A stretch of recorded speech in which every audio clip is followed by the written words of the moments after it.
Hi అండి, అందరూ బాగుండాలి, అందులో మేము ఉండాలి. ఈరోజు మామిడికాయ వేసి చేపల పులుసు చేస్తున్నాను. నేను ఎలా చేస్తున్నానో మీరు కూడా చేయండి. ఎప్పుడు చేపల పులుసు చింతపండుతో చేసుకుంటాం కదా, ఏ పులుసు అయినా సరే చింతపండు వేసేగా చేసుకుంటాము. ఇప్పుడు మామిడికాయలు వచ్చినాయి కాబట్టి మామిడికాయతో చేసుకుందాం. చూసేయండి నేను ఎలా చేస్తున్నానో. ఉల్లిపాయలు పచ్చిమిరపకాయలు అన్నీ వేయించేసుకొని బాగా వేయించుకున్న తర్వాత మసాలా చెక్క లవంగాలు అల్లం వెల్లుల్లిపాయ చెక్క లవంగాలు కొబ్బరి ముక్క ఇవన్నీ వేసి గ్రైండ్ చేసి వేసేసుకోండి. వేసిన తర్వాత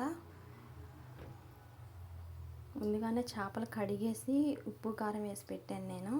ఆ చేపలను కూడా తెచ్చేసి ఇవి బాగా వేగిన తర్వాత అవి కూడా తెచ్చేసి ఇందులో వేసేద్దాం. ఇందాక పెద్ద చేపలు పెట్టాను నేను, ఇవి చిన్న చేపలండి. ఆ చేపలేమో ఫ్రై కోసం తెచ్చినాయి. ఈ చిన్న చేపలు ఇంత గట్టిగా ఎంతలా తిప్పకండి, ఎందుకంటే ఇప్పుడే వేసాను కాబట్టి నేను ఎంతలా తిప్పుతున్నాను. ఎమ్మటే కాబట్టి కొంచెం అలా మసాలా అంటుకుంటుందని తిప్పుతున్నాను. మామూలుగా అయితే తిప్పేస్తే ఊడిపోతాయి అస్తమానం తిప్పితే.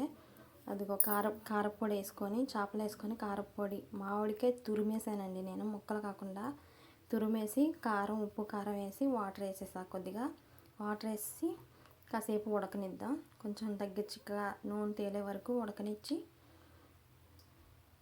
చూడండి.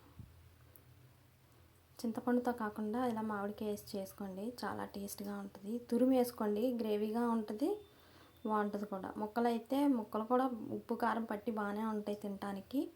కాకపోతే కొంతమంది పిల్లలు తింటారు కదా, అందుకని ఇలా చేసుకోండి. నిజంగా చాలా టేస్ట్గా ఉంది. మీరు కూడా ఒకసారి ట్రై చేసేయండి. చేపల పులుసు రెడీ అయిపోయింది. గరిటతో తిప్పితే ఇంకా ముక్కలన్నీ మొత్తం ఊడిపోతాయి కాబట్టి, చేపలు ఈడిపోతాయి కాబట్టి నేను ఇంకా ఫోన్ పట్టుకున్నాను, అట్లా తిప్పి చూపిస్తున్నాను అనమాట. మీరు గుడ్డ పట్టుకొని ఇట్లా కలుపుకుంటూ తిప్పుతూ ఉండండి. అయిపోయింది. కాసేపు మూత పెట్టి తీసిన తర్వాత నూనె వచ్చేస్తుంది. నూనె మొత్తం పైకి తేలిద్ది మరిగిన తర్వాత. అది చూడండి, నూనె కూడా పైకి తేలిపోయింది కదా, అంటే దగ్గర పడిపోయిందని.